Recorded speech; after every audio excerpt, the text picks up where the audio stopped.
Cara, se você fosse definir o estoicismo, como é que você definiria, assim?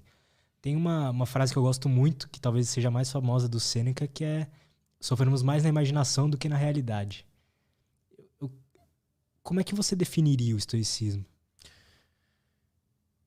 Como eu sou da área de tecnologia, eu gosto de usar a ideia de sistema operacional. É como se você tivesse um sistema operacional instalado em você. É uma filosofia, é óbvio, né? É uma filosofia. E essa filosofia faz com que você busque o que de fato é importante na vida. E isso as pessoas muitas vezes não refletem. O que é importante nessa vida? Se você analisar muito bem a questão do tempo, você começa a desperdiçar o seu tempo achando coisas, distrações e coisas que muitas vezes não levam ao propósito da sua existência. E a nossa existência ela é muito curta aqui nesse mundo, né? Até é engraçado, eu costumo comentar que essa vida é como se fosse um pop-up. Ela, se você olhar no contexto maior da existência humana, quantos seres humanos já passaram por aqui e foram grandes pessoas também, muitas delas foram grandes pessoas, mas a passagem foi um pop-up. Verdade. Apareceu e sumiu. Então, o estoicismo, ele é uma forma de clarear a sua mente, de trazer você para o que de fato é importante nessa vida.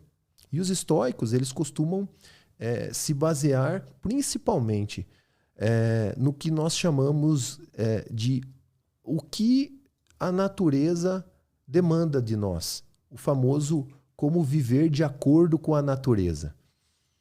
E qual é a nossa natureza? O que nos difere como seres humanos? O que nos difere dos animais, por exemplo, que existem? A razão. Então, os estoicos sempre vão trazer esse pensamento. Nós somos seres racionais. Se isso é o que nos diferencia de todos os outros animais que existem na natureza, é porque nós temos que usar esse princípio, que é o princípio da razão. Então, viver de acordo com a natureza é viver aquilo que nós fomos feitos para viver. E um outro conceito importante é que nós somos seres sociais. Nós somos feitos uns para os outros. Nós só estamos aqui hoje porque o ser humano, em um determinado momento, se uniu, se ajudou para chegar, para progredir e se transformar no que ele é hoje. Tudo que nós temos hoje é fruto desse convívio social. Verdade. E isso é importante que a gente tenha essa noção. O próprio Marco Aurélio, no Meditações, ele usa uma frase que é bem interessante, que ele diz que nós somos feitos uns para os outros, assim como os dentes de cima são feitos para os dentes de baixo. Então, quando a gente vive contra isso, a gente está vivendo contra a nossa própria natureza. Quando a gente vive baseado somente nas nossas emoções, a gente está fugindo da razão. A gente não está vivendo a nossa natureza. E aí entra um outro princípio que é muito comentado. Dizem, e existe aquele estereótipo que o estoico é uma pessoa fria, né? Só usa a razão, ela é uma Sem pessoa sentimentos. sem sentimentos.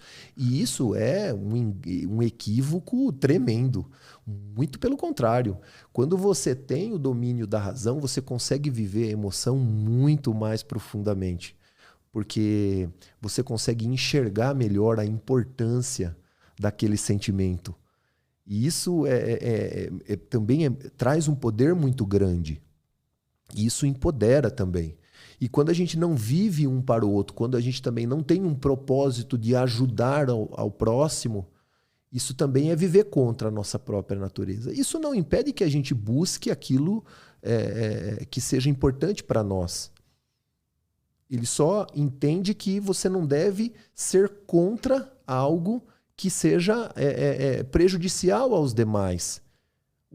Usando mais uma vez Marco Aurélio, ele diz que o que é bom para a colmeia é bom para a abelha. Então, se eu só vejo o que é bom para mim e não vejo o que é bom para os demais, aquilo não vai ser bom para mim. Eu tenho que primeiro ver o que é bom para o todo, Porque, consequentemente, o que for bom para todos será bom para mim você também. Então, o estoicismo ele traz essa base, né? O viver de acordo com a natureza.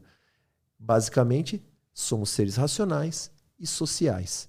Isso, a pessoa que pratica a filosofia estoica, ela tem que ter isso sempre em mente, ter esse direcionamento.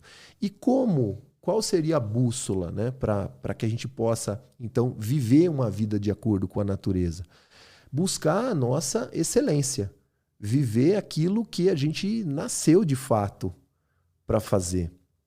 Muita gente passa pela vida, vive uma vida toda e não descobre o porquê dela estar aqui, qual é o propósito dela.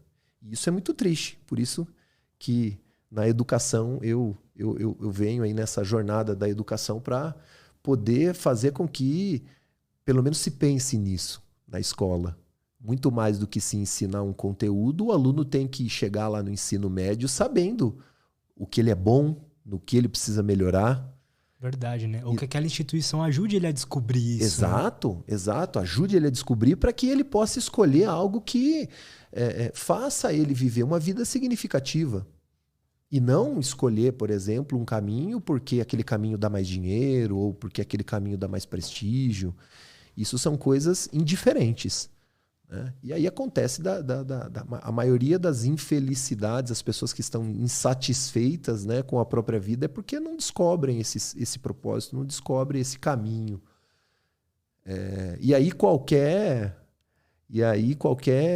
dificuldade que ele encontre na vida, ele desaba. Porque ele não tem um propósito sólido, ele não tem um porquê. O Nietzsche reforça muito isso, que quem tem um porquê suporta quase todo como. E as pessoas hoje, como elas estão desconectadas dessa natureza, elas muitas vezes elas sofrem, a maioria dos sofrimentos são causados justamente por isso, por essa falta do porquê, né? A razão, o propósito da vida.